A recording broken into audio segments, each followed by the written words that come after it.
edition of the Demo Show. Part 1 of an exclusive interview with former Smoky Mountain Wrestling heavyweight champion and author of the incredible book, Pin Me, Pay Me, Have Boots Will Travel. It's Bobby Blaze Smedley. Download this and all future episodes on DemoBlast.podomatic.com. And now, DemoBlastStudios proudly presents the most destructive program in audio entertainment, The Demo Show.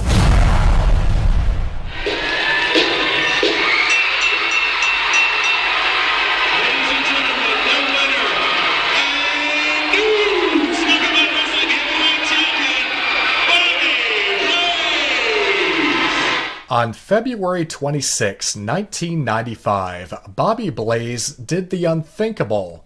He defeated an icon in the wrestling business, Jerry the King Lawler.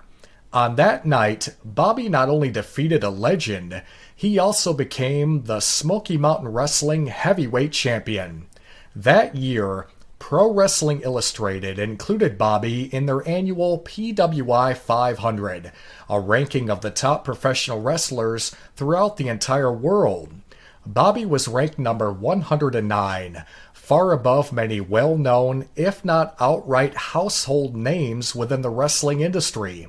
Recently, I traveled to Ashland, Kentucky, where I had the pleasure of being invited into the home of Bobby Blaze Smedley. We talked for hours, not just about pro wrestling, but about never giving up and having a positive mental attitude.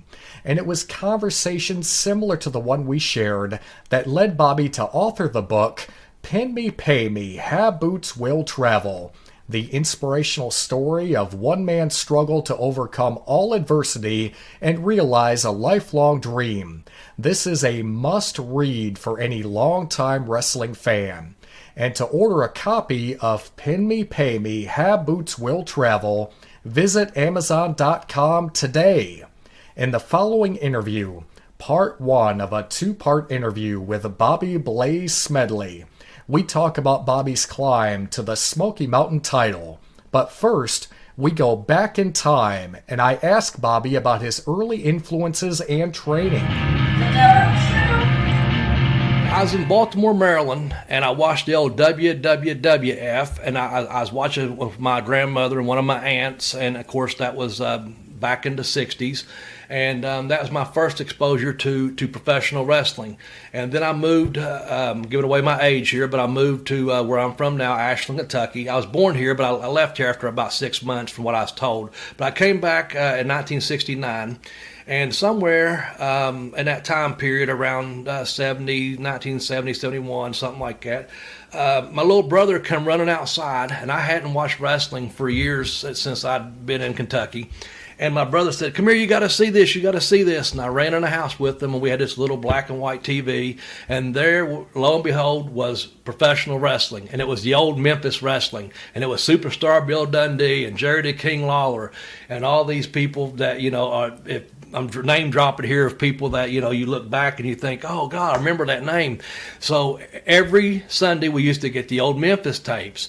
And so, you know, fast forward about 7 or 8 years to 1978, and I'm 15 years old, so you can do the math.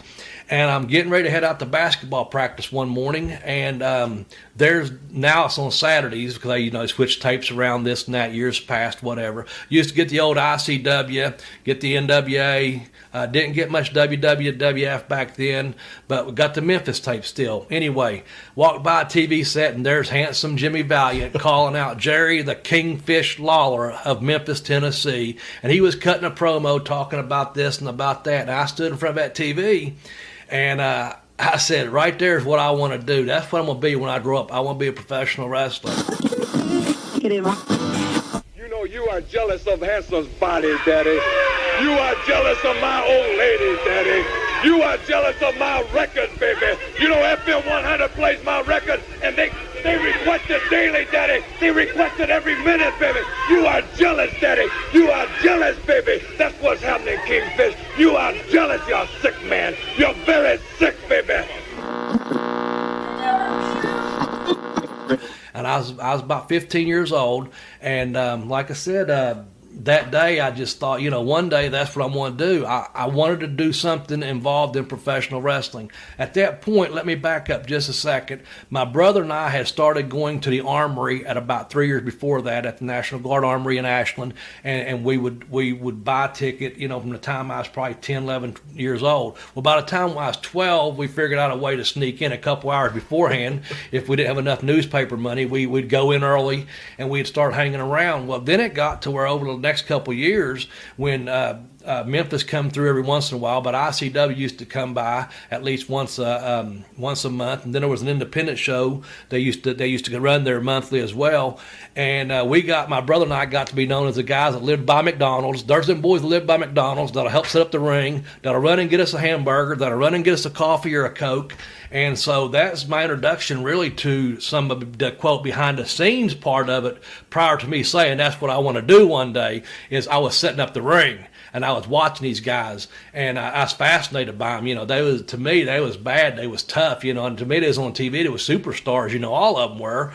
And so, back then, they had a ring crew, and then you'd see some of the guys coming in, you'd carry their bag or whatever you had to do to get close to them, because to me, like I said, they was all superstars. But to answer your question, when I watched that program that day, I decided I wanted to be a professional wrestler one day, and I told people that for the next couple of years of my life, even through high school. There's people I can see today, they'll say, I remember you told me in high school you was going to be a professional wrestler, and you did it. And again, that goes back to, though, the 2 or 3 years there that my brother and I used to go to every match we could go to, and also setting up the ring at the National Guard Armory. And then as I got older, we traveled to shows wherever I could go, Huntington, West Virginia, Charleston, Lexington, Cincinnati, wherever I could get to, I would go to a show. I was just a fan. There was a couple guys a couple years older than me that could drive when I was 15, 16 years old. They was 18, 19. They knew I was a fan, and if I had my money for a ticket, they'd take me with them, and I'd go to the old Huntington Fieldhouse and watch the old NWA, or I'd go to Charleston and watch the NWA, or if WWF ran a show, boom, we was there. I was just always there some way, thinking, this is what I'm going to do one day. So... Well, you definitely exposed yourself to a lot of different styles from a lot of different promotions. And, when you finally decided to kind of take that next step from just being a fan to actually being an actual performer, an in-ring competitor, what were the steps that you took to find some place to get trained here in the area? Well, where I had been around the setting a ring up and watching some of the guys and this and that, you always think you know something that you don't know. And I thought, man, I know I could do this. I saw this happen. I can do that. And I thought I could do it, but I had no clue. You can't. I was talking a little bit earlier, just because you drive a car doesn't make you a NASCAR driver. So, just because you think you're a wrestler doesn't mean you can be a professional wrestler. Just because you're a decent athlete doesn't mean that can convert to being a professional wrestler. I was always a pretty decent athlete. I always had at one time I had a real hard workout ethic. I loved sports. I played sports. And to answer your question, I went to a couple shows and I met a gentleman named Rick Newsom. And he said, yeah, sure, I'll train you. Well, at the time, I was about 6'1". I was about 210 pounds. I looked pretty good, I guess, for what you would call a wrestler's look. And I had written a Monster Factory. I had written a couple other places, one in North Carolina. I had written the Malenko School in Tampa, Florida. I'd written several places, but and some of the correspondence I heard back was, I'd get a letter, and I actually had seen an article in Sports Illustrated that had Larry Sharp and Bam Bam Bigelow in it with the number to the Monster Factory. I wrote, I called them, and all these different things. And so this Rick Newsom guy, he tells me, well, he can train me. And Rick's just a good old boy, and he had been a former bodybuilder, and he had been trained in some wrestling. And so I started going to some shows with him, and he started showing me a hold here and move there, and didn't really have a ring or anything. And my brother and I had always, we've been fans, we knew how you could do this and do that once you got in a ring. Well, when I first started training, and I went to these matches, and I'd get there beforehand, I'd help set up the ring.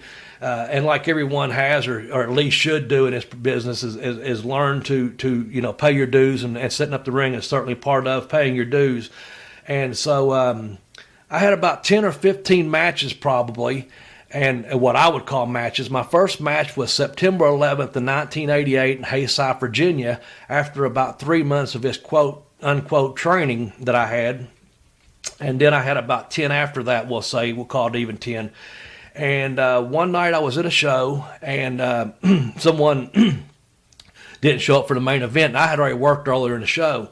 Well, the main event was going to be handsome Jimmy Valiant, and who, again, goes back to how this world works sometimes. It works in, strange ways, but it was going to be Hector Guerrero and Jimmy Valiant against Buddy Landau and his partner. And I honestly, to this day, can't remember who didn't show up. But the promoter come to me, and I had the blonde hair, and, of course, Buddy had the blonde hair, and he looked over, and he said, Buddy, what do you think about this boy right here? And Buddy said, put him out there with me, and we'll have a good match. You'll see. So I went out to the ring, and it's me and Landau against Jimmy Valiant and Hector Guerrero, who Lasertron.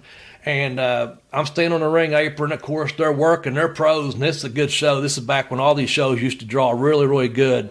And anyway, I'm standing on the ring apron, and I realize these guys are true professionals.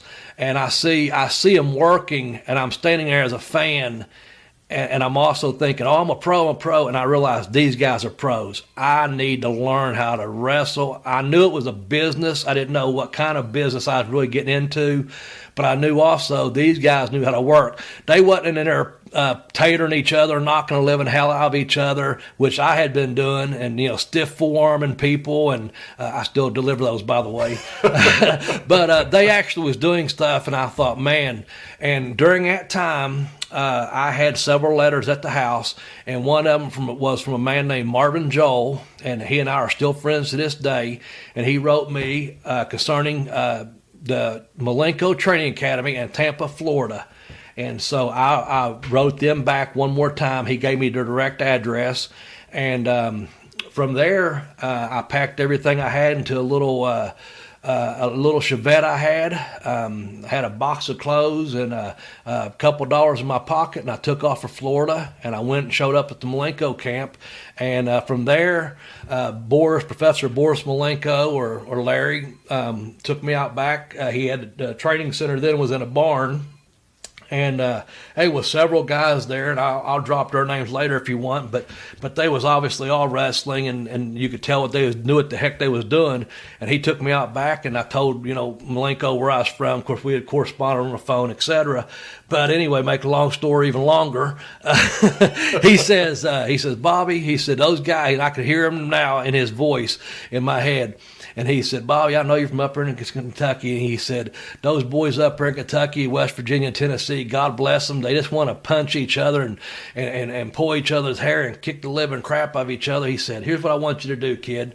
I want you to forget everything you think you know about the wrestling business, and I want to teach you from square one. If you'll go back to square one and let me teach you, because I had already worked out the ring for him. He let me work out. He saw what I could do.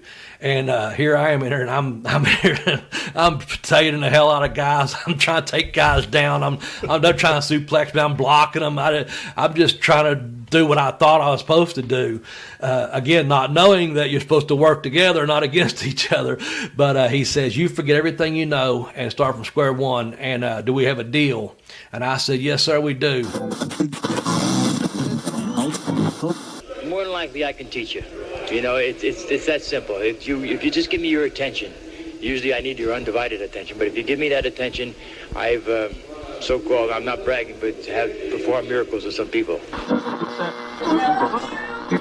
And from that moment on, I forgot everything I knew or thought I knew, and I went back in, and he started me from from officials lockup or a collar and elbow or whatever you want to call it there, just a lockup, a simple lockup, and I started from peg one, square one, and I went and I realized how much I didn't know, how much these other guys I did know, and being an athlete, the competitive spirit of me came out. And I showed up for every training session 4 days a week for 4 months straight. And I even threw in between there, I would do some, after about 3 months of that, I started doing shows 2 days a week for them. And from there, it just kept escalating to where, I was at that training academy every chance I could be there, getting help. Lord, I remember the schedule, we'd train on Tuesdays and Wednesdays, and it'd open up at 5 until about 7. I'd be there from 4 until 8. Saturday mornings was like an open gym from 9 until about noon, and I'd be there at 8 until about 1. And then Sundays was shoot day, and man, they was doing MMA way ahead of their time. They had guys down there, legitimate shooters and fighters, and of course that was in one ring, and the other wing was a pro style, and I'd go in early and we'd do conditioning on those days, and just the conditioning, the training, everything that I was being taught. And after about 4 months of this, I really started catching on really good. And right when you think you know everything, or I guess as Piper says, when you know all the answers, I change the questions kind of thing. Well, that's what kind of happened to me, myself and another guy named Rico Frederico. He was a real good athlete. After about 4 months of he didn't miss any either. And we had met the Malenko brothers, just coming and going because they weren't there full time at the time. Dean was doing quite a bit of touring in Japan. And one Sunday, Dean comes in and goes, well, I'm taking over you two from now on for Dad. So at that point, Dean Malenko started taking over because, we could move. I was still young then. Of course, Dean was still young. And, Boris or Larry, he was a little bit older. He couldn't get in the ring and do all the things that I was learning to do. So from that point on a Sunday afternoon, Dean took over my training. You think you got what it takes to go head to head, hold for hold, move for move with the Iceman? Well, come on, give it your best chance, and you too can feel the wrath of the Texas cloverleaf. And that's when I really, really realized, you know what? I don't know everything I thought I knew. So once again, I was back on page 1, and then they're doing page 54 stuff, But the letter, if I recall correctly, that I received that encouraged me to go to the Malenkos was over nothing against the Monster Factory, nothing against Rick Newsom's system or him being a friend, nothing against anyone else that wrote me back or anything. The letter that Marvin Joel wrote me, it said, you need to go to the Malenko camp because the Malenkos are some of the best craftsmen in the business. And when I got there, and after I'm there 4, 5, 6 months, and I got to meet people like Carl Gotch, Professor Boris Malenko, his sons, Joe and Dean, and then all these other people that came through there just to train while I was there. It was unreal because I actually got to watch people that were craftsmen in this business, guys that had worked with, almost everyone in the industry through the years. And it was just a really one of the best training experiences that I could ever have asked for. I couldn't have asked for a better mentor, trainer, and I couldn't ask for better people than Joe or Dean Malenko to be a part of my life, to be honest with you. The DemoShow. Listening to this interview, you can feel Bobby's continued passion for pro wrestling. Combining years of experience with the credibility of a master's degree, today Bobby works as a consultant, helping independent promotions build their audience and business. He also hosts occasional seminars to help develop the stars of tomorrow. To find out how this well-respected ring veteran can help build your business and brand, follow Bobby on social media. On Twitter at BobbyBlaze744, and on Facebook like Bobby's fan page at BobbyBlazeAthlete. There's still a lot more to come on this exciting edition of the Demo Show with Bobby Blaze Smedley. Download the audio of this and any future episodes by visiting demoblast.podomatic.com. Get the free Podomatic app on iTunes and Google Play, and listen to the show on all your mobile devices. Subscribe to our YouTube channel, DemoBlastStudios, for video versions of all broadcasts, and find all archive shows at DemoBlastStudios.com. In our next segment, Bobby speaks about the importance of real training and shares his experiences traveling abroad, wrestling in such unbelievable areas of the world as Australia and South Africa. The DemoShow. If you're going to do anything in life, and especially if you think you're going to make a living at it, you got to get good at it. And that goes for, from a custodian to a teacher to a telemarketer to an actor to a businessman. businesswoman all the way up to Hollywood stars. People aren't overnight successes in any job they do. They've went to school, they've trained, they've learned. I mentioned earlier the NASCAR. Just because you think you can drive doesn't mean you're a NASCAR driver. Just because you played football doesn't mean you're going to be in the NFL. You have to have training. And, I'm grounded in the fact that I had some of the best training offered in the world. And I would advise anyone out there listening that aspires to be a wrestler or thinks they can wrestle now, keep on training. Get someone else to help you and learn from that person and keep on growing as a wrestler, using some of the best trainers you can. With that said, with that wrestling, I basically, yes, that wrestling opened the doors for me that probably the only business I could have been in, probably outside of the military, that provided for me a way to travel the world. I got to travel the world on someone else's dime. And I started off in, of course, wrestled throughout the United States, especially the southern states. And then I went to Canada, and I traveled up there, and they used to be a territory, the old Grand Prix territory. I worked 2 summers up there, and I got some of the best experiences you can ever imagine, working with veterans every night, and just watching every match on a card, and again, working 7 nights a week, and then sometimes twice on Sundays, and learning the value of when you're going 75, 80 days straight, take a day off, and then do another 75 or 80 days, you learn you're learning something new every night, especially when you're working with veterans that took the time to teach the young boys. We had a good booker, and we had, good talent up there. We had, some couple of rookies, and even though I had a couple years experience, I was still, quite green and quite the rookie, really. And then from there, I went to South Africa, and you talk about an eye-opening experience. You go to South Africa, it's not too many years ago. This was 1992, just a few years before that. They had the apartheid, and it was still very racial tensions over there between the blacks, the whites, and the Indians. And man, you talk about an experience. It was just an eye-opener as to how other cultures live.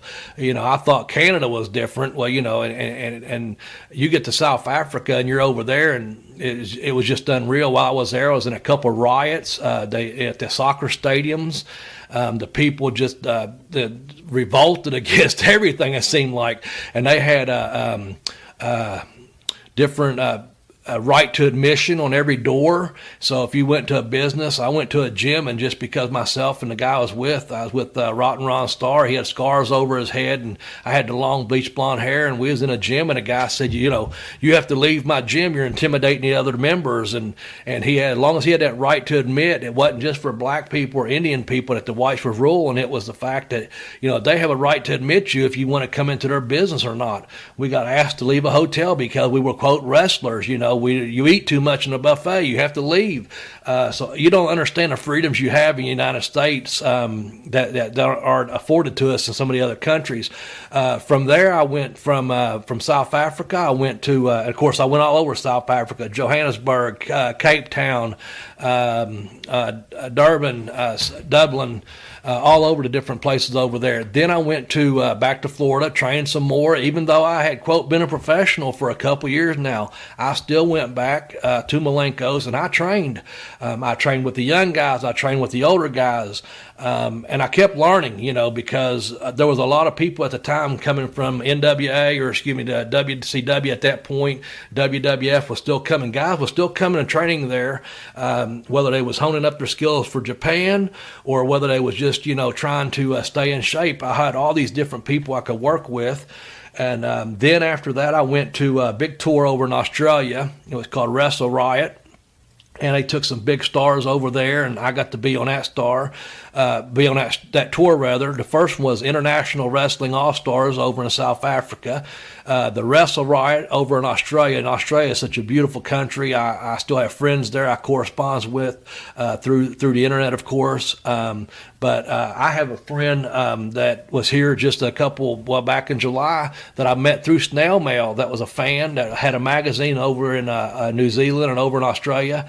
And I got there on that tour, and he had my picture on the cover of his magazine. And so I met friends that I still have, 20, 25 years later when I first broke into the business.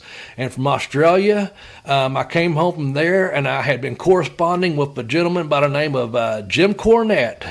And I had been corresponding with him for 9 months via phone calls from Florida.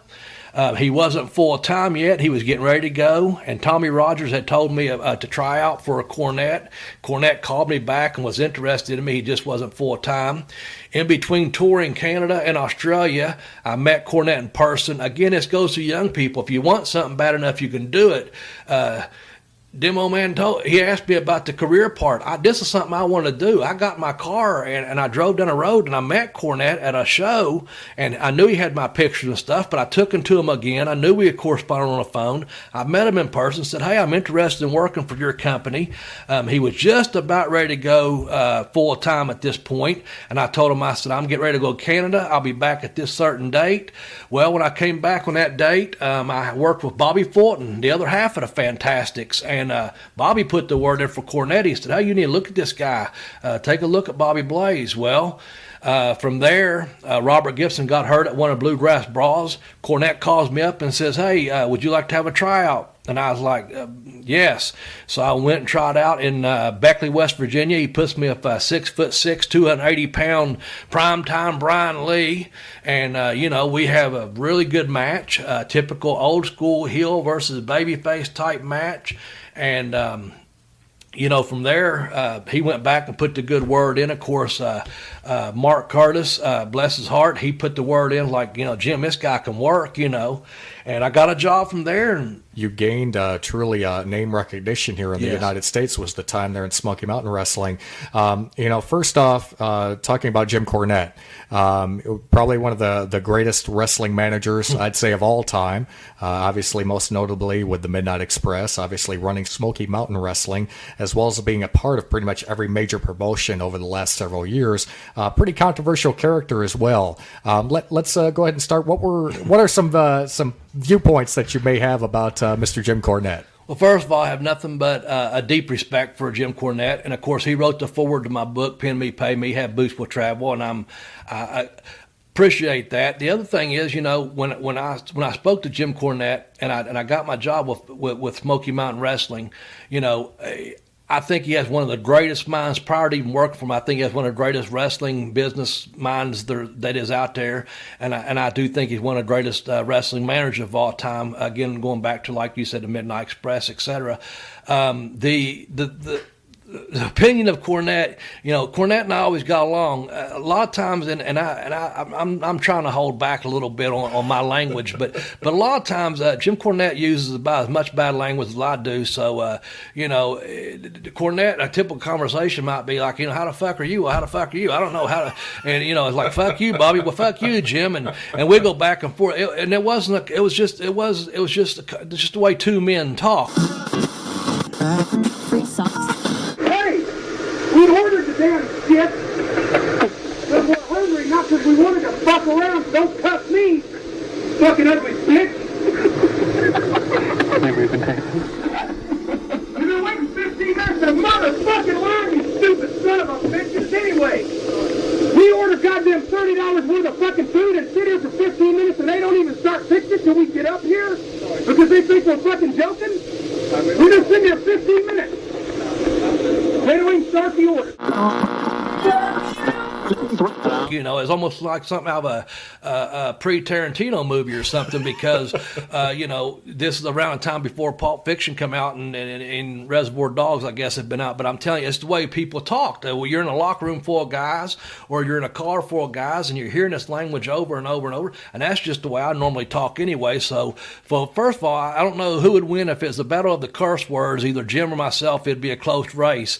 If it's a battle of the wits, Jim would win. If it's a battle of managers, Jim would win. If it's a matter of bookings, Jim would win. The only thing I can keep up with Jim Cornette is probably using dirty language. And that's the only reason, because I use profanity to get my point across, but I eventually get my fucking point across. So, Cornette always treated me really good, treated me really respectful. The first night I, worked for him when I had my tryout, when he took me and talked to me, here he is giving me a tryout, and he asked me, right in front of him. He said, this is Brian Lee. He introduced me to him, and he said, do you have a problem putting him over? I looked up, and I said, 6'6" and 280. I said, fuck no, I don't have a problem putting him over. I said, what's your finish, big man? I'll do it, And I think we hit it off right from there, because that's just the way I was. I was there to put him over. I was there for a tryout, but he had the professionalism to ask me, did I have a problem putting over, Brian Lee, who was, the Smoky Mountain champion at one point, I guess the very first one, and also at that point was a TV champion. We didn't have, Cornette and I had a pretty good relationship. He always treated me good. The only time that I had heat with Cornette was, and I'll tell you a real funny story. I didn't put this in the book. It'll probably be in a second one that is coming, by the way. In the meantime, buy the first one, damn it, I need the money. Cheap plug there. But anyway, I was getting ready to wrestle Larry Santo, Mr. Tennessee, and of course Larry would put anyone over, and Larry make you look good. And I had this whole little spot worked out at the beginning of the match to start the match, and was going to go from there. And Bullet Armstrong, of course, is the commissioner. Well, I'm standing at the top of the stairs, and I looked down at Larry, and Bullet Bob's in between us, and I looked down at Larry, and I just yelled down there, hey, Larry, I said, forget everything I said. As soon as they announce my name, attack me. And as soon as you do, I said, I'll make a comeback, and we'll go from there. Just listen. Larry, being a laid-back kind of guy he is, he said, okay, Bobby, Bullet just looked up and didn't say anything, so I thought, it's no big deal. I didn't know what the next match was. We're at a live TV taping, So anyway, this is one of the other times I'll tell you in just a second. So, as soon as they announce my name, Larry comes over, boom, boom, gloms me, knocks my jacket off of me, gets on me. I make my comeback, do my finish, boom, pin him 1, 2, 3. Winner from Asheville, Kentucky, Bobby Blaze. I come back down, turn around, come down the steps, Nurse Cornette. Bobby, what the fuck are you doing? God damn you! What the fuck were you thinking? And this is what got me. I'm sitting there panicking, and I'm sure I'm getting my ass eaten out. I'm sure it's getting chewed up like a fucking lawnmower. But he says, God damn you! He goes, you're the man of them. He didn't say 1,000 now. He didn't say it. He said, you was fucking trained by them Lankos. You know 1,000,001 fucking holds, and you have a guy attacked you when the bell rings. Why did you fucking start off with a fucking wrestling match? Well, you should have wrestled him. You should have fucking wrestled him. And then he goes on, he says, God damn it, I got Mike Furnace down here that don't know one fucking move, and Killer Kyle was going to wrestle him and attack them when the bell rings. Now I got to change the whole next fucking match. Who the fuck's next? Who's next? So we go on back down to the locker room. So he skips the match, and I felt bad for Mike, and I liked Mike fine, and he was a great guy. And of course, I thought the world of Killer Kyle. So he puts on the next match, and he goes over and he tells Killer Kyle and Mark Kerr, says, Mark, he says, you got Mike. He said, do something at the beginning, but whatever you do, don't attack them when a damn bell ring. That damn Bobby Blaze has already done that. The son of a bitch is sitting over there. I'm sitting over my head down. I'm sitting by Robert Gibson. I got my head down between my legs, my tail between my legs, and I'm going, oh shit, I'm getting fired. He goes, goddamn Bobby Blaze is sitting over there. He knows 1,000,001 fucking holes, and he has Larry Santo attack him. And so they worked that out. Well, 20 minutes later, they do their matching stuff. I come out of the shower. I'm telling Robert Gibson, I'm like, oh, God, I'm fired. He goes, no, you don't know me. He goes, that's just the first time you've had heat with me. It's no big deal. It's cool. You'll be all right. Sure enough. Well, when I went in to get paid, on Cornette, no big deal. No apology required. There was nothing. That was all business as usual. Hey, Bobby, thanks for tonight. Good matches. Appreciate your effort. Good working with, blah, blah, blah. And that's just the way it was. The other time was I was doing Kendo the ninja gimmick, or samurai rather, and I don't know if anyone's ever seen a samurai blue eyes, but there was about 2 or 3 of us, I'll tell you that. But anyway, I was doing that gimmick, and he was taking care of me on my money. Of course, when that happened, I couldn't sell the Bobby Blaze gimmicks, and I couldn't, I had to park my car at a certain place where people wouldn't know it was me and this and that. And he wanted me to drive to North Carolina, so I was doing some short, close drives, and I was getting my gas money, and I was getting my payoffs, and I was like, okay, I'm not doing too bad, even though I'm not selling gimmicks. It's not too bad. Well, then it was a Saturday evening, and I was supposed to be in Hickory, North Carolina, which was about a 6-7 hour drive, and I thought, damn, by the time I drive all the way down there in this gimmick and then make my payoff and turn around and drive back home, I said, I'm not going to make a dime. I said, fuck it, I ain't going. So I call Sandy Scott, I call Mark Curtis, and I tell them ahead of time, Sam, Kendo is not going to be there. So, of course, the whole evening I'm sitting at the house, and I'm thinking, that fucking Cornette's going to be hot as can be. He's going to be madder than hell. And I had tried to call him. I did leave a message, just so you know. And I thought, this man, he's going to be mad as can be. Well, next day, Sunday afternoon, this is back when you had the caller ID, of course, on your phone. And the phone rings about Sunday about 4 o'clock, and there's Cornette's number on my caller ID. I'm like, damn, I hate to pick this. So I let it ring about 3 times, knowing it's going to. And so as soon as I pick it up, I go, hey, Jimmy, baby, how are you? Jimmy, hope everything's all right. I hope we don't have any heat. And he's like, Bobby, calm down, calm the fuck down, listen to me. And I'm like, what, Jimmy? I'm sorry I didn't show you. He goes, no, listen to me. He goes, you don't understand. He goes, I got some other goof that'll do that fucking gimmick for $50. You're saving me about $150 a night. I appreciate you not showing up last night. Hell, I didn't show up last night. The house was terrible. He said, I need you back as Bobby Blaze on TV on Tuesday. Can you be in Heinemann, Tennessee? I need you there. And I said, so I'm coming back as myself and I can sell my gimmicks and this. And he goes, yeah. He goes, fuck that Kendo. He goes, we'll get someone else to do it. I need you on TV Tuesday. So our heat lasted in my head all night, but it lasted in Jimmy's about 2 minutes for him to find someone else that would do the gimmick cheaper to save money, because he needed Bobby Blaze back on TV 2 days later. So that was only 2 times that we ever had any heat, if you want to call it heat, because it turned out to be both beneficial both times to me and to him and to the company, because we always felt like, and that's one thing I liked working for Jimmy,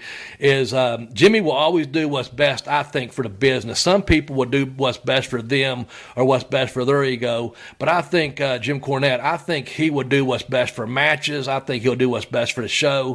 He'll do what's best for the company if he can, because that's just the kind of guy he is. He's a pretty stand-up kind of guy. Certainly in my eyes he is anyway. So there you go. Well, yeah, you can say a lot of things about Jim Cornette, but there's one thing you definitely can't say, and it's the fact that the guy doesn't absolutely love professional wrestling. Well, him and I is the only two that still believe it. You know that, right? Jim Cornette and Bobby Blaze are the only 2 marks still left in professional wrestling, I believe. We're the only 2 that still believe in in pro wrestling. Absolutely, Bobby. I appreciate you sharing those stories about Jimmy. And, that time in Smoky Mountain Wrestling was so impactful for your career. And there was another gentleman that you crossed paths with there that you had a nice series of matches with that helped establish you further. And really, it helped establish this young man's career. And the gentleman that I'm speaking about is Chris Candido. The Demo Show. In just a few moments, the Demo Show with special guest Bobby Blaze Smedley continues.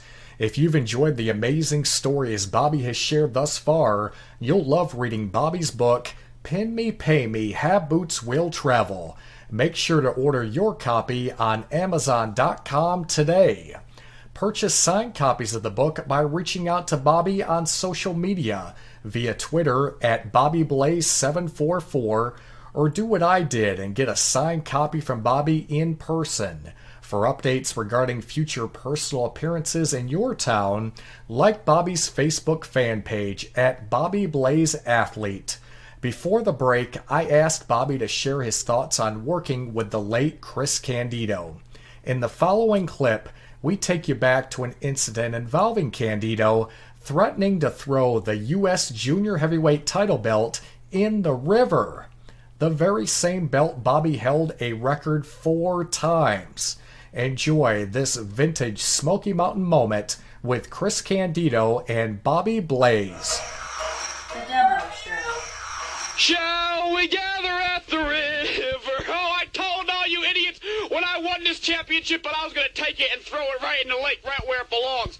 Because I was shocked, amazed, and disgusted when Smoky Mountain Wrestling refused to recognize my WWA World Heavyweight Championship, but yet agreed to recognize this ugly piece of garbage, the U.S. Junior Heavyweight Championship belt. So now I got it in my possession. And I've beat everybody in professional wrestling. Ric Flair, Hulk Hogan, Jushin Liger, J.R. Benson. I've beat them all. So now I'm going to take this championship belt along with every other belt that I'm going to win and throw it right in this disgusting river that's not like New Jersey, where we have beautiful things like hypodermic needles and medical waste in our rivers. And then there'll be no other title left to recognize in the world of professional wrestling but my WWA Heavyweight Championship of the world. And you know, I told that coward Bobby Blaze that he can come here today and watch as this piece of garbage sinks to the bottom of this river. And he didn't have enough guts to even show up. So, Bobby, hope you're sitting there home watching this. Everybody, this bell is going to sink to the bottom of this disgusting muddy river right now. Candido, don't! What the hell? Come on! You do that here?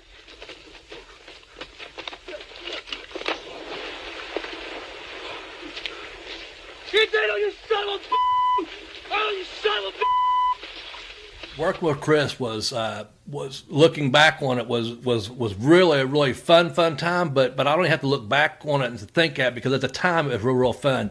Him and I both loved professional wrestling. We had both been fans. We shared a lot of different stories about our upbringing and about, you know, what I told you earlier was similar to some of the stuff he was doing. Of course, he started wrestling, I guess, when he was about 14 or 15 years old. And Chris had just left the Memphis territory. He come over to Knoxville to a show, introduced himself to me and said, "Hey, I'm going to be coming in a couple of weeks. Jimmy's bringing me in. I hear I'll be working with you." And Jimmy, of course, had already smarted me up to who was coming in to work with me. And we just hit it off right from that first conversation, you know. And there again, it goes back to what I was talking about with you earlier. And if you're listening and you're a wrestler, you are aspiring to be a wrestler, and I try to tell people this in the book, be a damn professional about yourself. You know, here's Candido on a day off, coming over to the show and taking the time to come up in a big building in Knoxville, Tennessee, and introduce himself to me personally. I introduced myself to him, and from that moment on, we hit it off personally and professionally, and we just had a mutual respect for each other. And we would try to one-up each other every time we had a match. You know, I would say, "How about this? How about that?" And he would say, "How about this?" And, you know, basically we would wrestle the first 5 to 7 minutes, and then he would cut me off, and he would do whatever and beat the piss out of me until it was time for a comeback. And then when I come back, you know, I'd shine and make my comeback, and we'd go into the finish, whatever that may be. So I can honestly say it was a real pleasure working with them. We helped each other get over. One of the last times I spoke with Chris, I was in a WWF locker room, and I walked through, and I ran into Tammy first, and of course got a big hug and talked to her for a minute. And I was actually there to speak to Cornette, and I didn't even know that Chris would be there. And I come around a corner, and there were several of the boys, and this is back in the around 96 or 97, right after Smoky Mountain had shut down. And there's Chris right around a bunch, probably 10 or 15 of the WWF guys. And as soon as I walked around a corner, there he was. He said, "Bobby Blaze, my all-time favorite opponent right there," come up and just gave me a real big hug, made me feel real good. So that was our relationship. It was really just that kind of a strong mutual relationship. The one of the stories I tell you in a book, and this might encourage you to go out and purchase a copy of it, but one of the earliest stories I tell was doing the Thanksgiving Thunder Tour, where one of the loser, or the winner, as you want to say, would be tarred and feathered. And we both was big fans of Japanese wrestling, of course, and I'd watched tapes back on VHS down at Malenko's, and certainly with Joe or Dean Malenko being with Liger and Ben Wallace and them guys, we'd watched those tapes. I had seen all these different matches, and Chris had been a fan, had seen all these different matches, and so we'd throw these ideas out there, and one of them was he had the idea that he wanted to power bomb me off the top rope, and so we're standing here talking, and he says, "I want to power drive you off the top rope." And I'm like, power bomb you off the top rope. And I was like, what the fuck are you talking about? He goes, "Seriously, I think I can do it." He said, I think I can power bomb you off the top rope. If you'll come up there and get me, I think I can rotate you over enough. And I said, "Fuck, I know you're strong, Chris." I said, he had big, nice arms, you know, and he was super stout and super strong. And I was like, "Man, you're going to break my neck, man." He goes, No, I really do think I can do it, you know. And so we worked out a deal. And so when the time come around, for 4 nights in a row, I took the power bomb off the top rope, and it had never been seen here in the U.S. at that point. And I don't know. I heard it's been only seen by a couple of times since then, and you all can verify that by the internet now. But I'll stand by my story that I know I was one of the first, if not the first, to take a power bomb off the top rope, and especially in the United States. The first night that I done it, after I took that big move, like the idiot that I am or was, when Chris tried to jump down off the rope, I jumped up and drop kicked him in midair and caught him underneath the chin and the chest, and then he took the big bump. And of course, that was my comeback for the finish. Well, in our minds, it made complete sense. Of course, I should be selling the damn power bomb off the top because I should have been dead, because basically I was. But what happened was Kevin Sullivan was there, and I think the world of Kevin. In fact, Kevin was at my home just about 3 months ago, hanging out here, giving me some more advice in life and doing a seminar with me and talked to me about some of the students that I've helped along the way. Nonetheless, Kevin's in the back, and he pulls Chris and myself to the side, and he's getting ready to wrestle Brian Lee later on in the show, and he pulled us both to the side, and there's Kevin Sullivan. He's like, hey guys, that was Matt. That was great match. Thank you. It's very good. And he said, listen, he said, that move is spectacular. He said, it's great. He said, but Bobby, listen to me. He said, this would get over so much better. Chris, when you do that big power bomb, and Bobby, you take it, what you got to do is, Bobby, you lay there like you're dead. You should technically be dead. You've just taken one of the biggest bumps ever in professional wrestling. You're fucking dead. You just lay there. And Chris, you go get him. And when you do, Bobby, you dead weight him. Chris, you look around and you sell it like, holy shit, you can't pick this guy up. He's dead, and he goes, you just lay there, Bobby, and Chris, you act surprised. And so we're listening, we're hanging on to every word this veteran Kevin Sullivan is telling us. He's being completely serious, and he goes, so basically what I'm telling you is you got to act like you're dead. He said, because if you just jump up off of that, you take that kind of bump. He said, what's next? You gonna fucking cut his head off with a machete? And so we both were sitting there laughing almost to him, but we didn't, because out of respect for him. He goes, what are you going to do? Cut his head off with a machete? You shouldn't even get up from that move. Someone yelled, Kevin, hey, Kevin, from the back.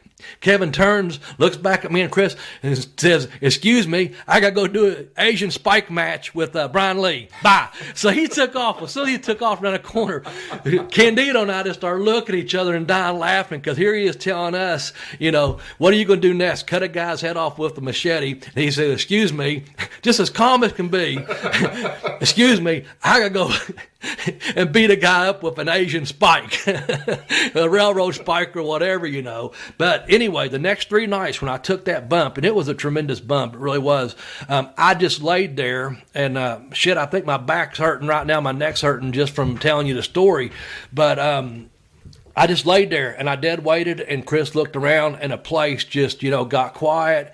And when I did come back, it did mean something, because I just didn't jump up off of it. I sold it like it should have been sold, the way I really did feel it, instead of the first night jumping back up like I didn't feel anything, because I sure as hell did feel it.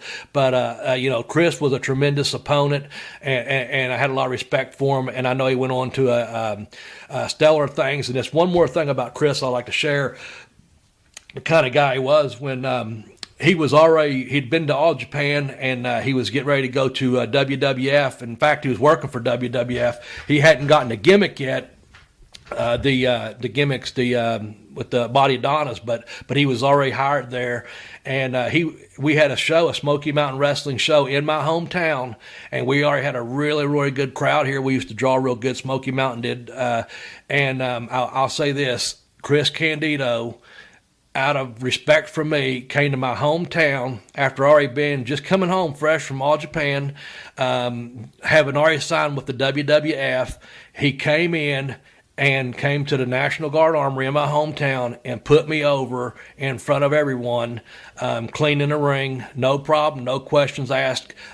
He didn't even have to make the booking at that time. He could have said, fuck, I've got my money from Japan, I'm getting money from New York, I don't need to come down there and work for you anymore, or whatever. But for whatever reason, but out of respect for me, he showed up at the Smoky Mountain show. He went to the ring with Tammy or Sonny as his manager, and put me over clean. clean right in the middle of the ring, right from my hometown. And to me, that just says, he had a booking obligation for Smoky Mountain Wrestling, and he obligated that by coming back and working for Jimmy and working for me in my town. And not only that, but putting me over after being, put all over Japan and get ready to go on New York TV with a big push. I think that says a lot for a person. And I've always treated people the way they treat me. So my memories of Chris are all good, and I have nothing but respect for him. But I think we both helped each other in our careers early on. So that's that. Well, absolutely. And, the comments that Chris Candido had for you, Bobby, definitely have been mirrored throughout the wrestling business. There seems to be a lot of really well-known stars that have spoken very highly of you. And, speaking of a bigger name star, I think that your time in Smoky Mountain Wrestling was highlighted by you becoming their heavyweight champion. And the fact that the gentleman that you defeated to win that particular title is none other than the King of Memphis Wrestling, Jerry the King Lawler. Talk a little bit about that whole situation and about what it meant to, win the strap from somebody who realistically is a legend in the wrestling business. Oh, yeah, Jerry the King Lawler, King of Memphis. Hell, he sold it out, week after week after week. And he definitely is a legend in the professional wrestling business. And the way that came about, I had been off Smoky Mountain TV for about a month or so, maybe 6 weeks. I had done some house shows here or there, and I was staying off TV per Jimmy and I's agreement. And basically, I was getting ready to hit a couple of towns. I had done some radio interviews, and I was getting ready to hit a couple of towns for the weekend. My phone rang, and it was Jim Cornette. And I thought maybe we was going to be booked on the same show somewhere over the weekend or whatever. I didn't really know. I didn't, he was with Smoky Mountain, but I never knew if I wasn't on the booking sheet where he might be.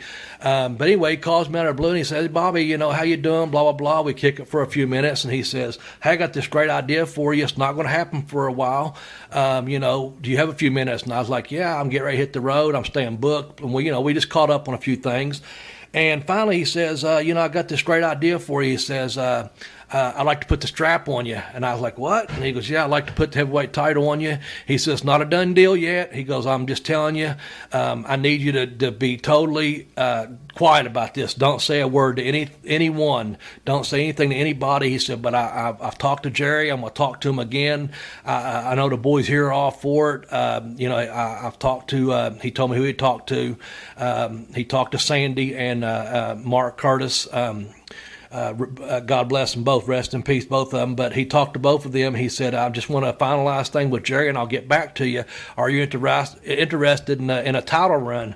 Well, I put my hand over the phone, and of course I'm jumping up and down, holding it, trying to hold back the container because I retain my emotion, because I'm wanting to scream out like a schoolgirl that got asked for the first time on a date with the prom king or something, or the quarterback of the high school football team. I'm dancing around the room with a cordless phone, going, "Holy shit, I'm gonna be the champion," marking out for myself, not knowing what's going to happen, of course.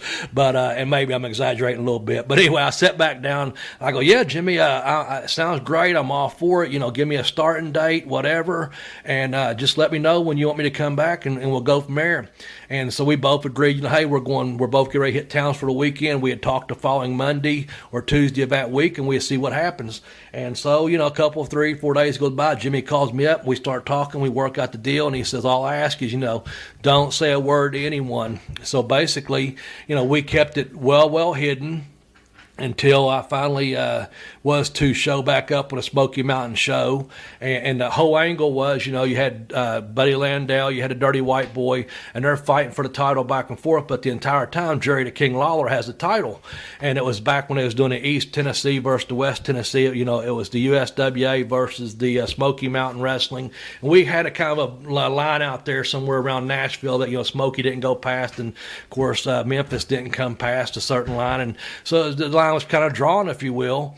And that particular night, I come out and I won a preliminary match, and I guess the fans were happy to see me back, blah, blah, blah. And then they done the in-house angle with White Boy and Landell, and White Boy couldn't compete and this and that. Landell thinks he's won the title, and next thing you know, Bullet Bob, the commissioner, says, no, Landell, the stipulation was, you had to win in order to get a title shot. So I'm going in the back, and I'm going to grab the first wrestler I see, and that's who you're going to wrestle. And if you win, then you can wrestle Lawler for the title. And basically, Bullet Bob comes in the back, grabs me, says, come on, Bobby, we're going. We go out through there, and of course the people looking, they hadn't been on their TV, like I said, 6, 8, 10 weeks probably at this time. They've been running the angles on TV. I get in the ring, of course, Lawler, you're a curtain jerker, this and that, and he browbeats me like, he talks great, and he puts me down, and, well, get your picture made with the champion. This is the last time you'll ever be in the ring with a champion, Bobby, and welcome to the big time, blah, blah, blah, and this and that. And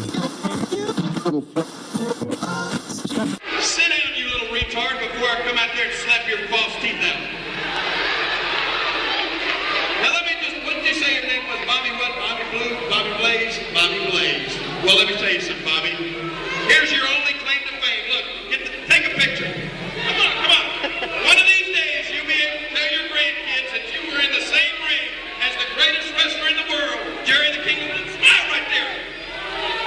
That's going to be your only claim to fame, son. You'll be able to tell your kids and your grandkids that you were actually in the same ring with Jerry the King Lawler, and he whipped you like a dog. of course, we do a deal and we do a schmoz, and boom, next thing you know, I've pinned them. And Mark Curtis hands me the belt, and I'm the Smoky Mountain Heavyweight Champion. And no sooner than that happened, Landell jumps up in the ring. Well, I guess it's me and you, Bobby. Well, then, boom, I beat Landell. Next thing you know, I'm the Smoky Mountain Heavyweight Champion. 3 wins in one night. That's not bad for a guy, you know. Hell, I'd take 3 wins in a career to be happy, because I just wanted to be a professional wrestler. But there I was. I had been their TV champion, beat the TV champion 5 times, the junior heavyweight champion. Then all of a sudden now I'm carrying the company. You know, I am, the Smoky Mountain Heavyweight Champion. And, Lawler was nothing but professional during the entire time. Landell, White Boy, they all, I'll keep my opinions of them to myself, because they all thought they were the king of Tennessee. But everyone knows Jerry Lawler, the king of Tennessee. And Lawler was professional enough to come in, do the deal for me, put me over, get me over. And then from there, I worked programs where, I worked with Landell and White Boy and with anyone else that Cornette brought in for me, to defend the title against. And, it was a real good experience. It definitely was one of those things that propels your career, because Cornette had really given me my biggest break in the U.S. that I had when I first came here. Like I said, I'd been to Canada, I'd been to South Africa, I'd been to Australia, and I'd been talking to Cornette for 9 months, and I'd been working all over the U.S. But that was the first burst of big exposure I got with Smoky Mountain Wrestling, and then less than 2 years of being there, here I am carrying a heavyweight title. So yeah, that meant a whole lot to me. People still ask me about it today, and still put it over, and it still means something to me.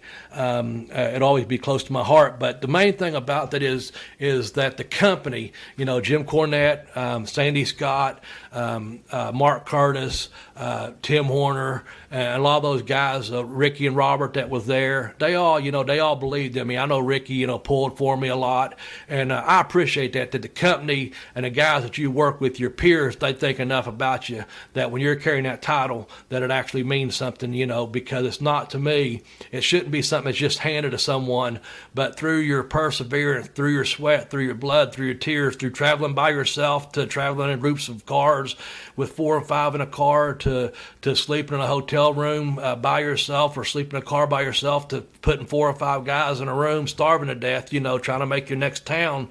To me, it should be something that you've paid your dues. And I had felt like at that point that I had probably deserved to win the title. But I didn't beat Jerry the King Lawler. I'm not going to lie or bullshit anyone.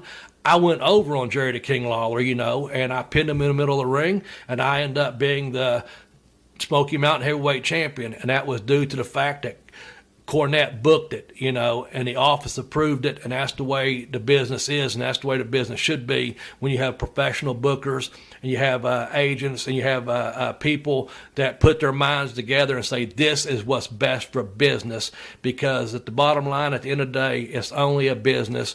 And when you're out there giving your heart and your soul and you're doing something you love for this business, that was a reward for my hard work for this business and what I gave the company of Smoky Mountain Wrestling. That's what I gave them, was my blood. I gave them my soul, basically, because I loved that company so much, and I loved being there. I loved the morale. I loved working for Cornette. I loved working for Sandy. I loved Brian, and I loved the fans there. They was all a lot of people that were just wrestling fans, true professional wrestling fans, and the boys were all good to me, and I had a good 3.5 year run there, and I wouldn't trade it for the world. And I can always say, you know, people say, well, you know, who have you beaten, or you're the guy that beat Jerry Lawler on TV every Monday night, or what have you. And so that'll go down in history, you know, in the wrestling business. At that time, it was the biggest upset in the wrestling business, and I take pride in that fact. And of course, it moves you up. It puts you in magazines, PWI, and some of the other ones, the Wrestling Observer, and some of those dirt sheets back then.